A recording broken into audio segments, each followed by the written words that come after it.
HVAC quick tips, flame sensors. Guys, this is the flame sensor here.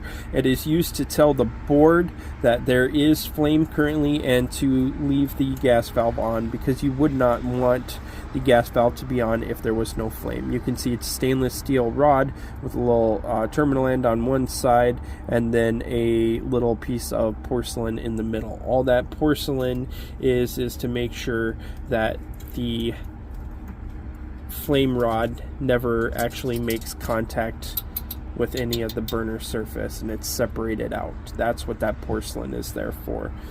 Because what the board does, the board checks to see if there's any DC microamp current through ground as a self-check, and then once it verifies that there isn't any, then it looks for it, because once it verifies that there isn't any on startup, then it'll look for it. And once it sees it, then it knows that there's flame. How does that happen? Well, the board is constantly sending, for the example of this one, the board is constantly sending 55 volts AC through to here. So anytime you would put your meter on here, there would be a 55 volt AC potential at the end of that rod, right?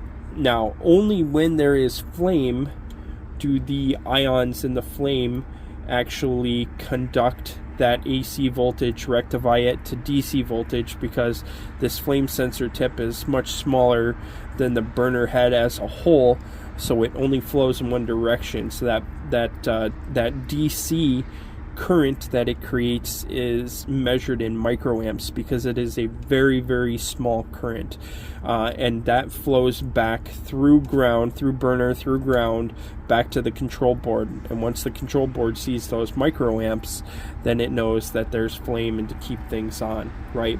That's why it's important that if you ever find the porcelain cracked on one of these, that you change it out immediately, because otherwise what could happen is it could ground out the signal prematurely, and it's not going to operate properly. The other thing is to make sure that the surface of the flame sensor remains smooth and clean from any buildup, because any buildup on there is actually only going to insulate the AC signal, and it will not help your DC amperage readings at all.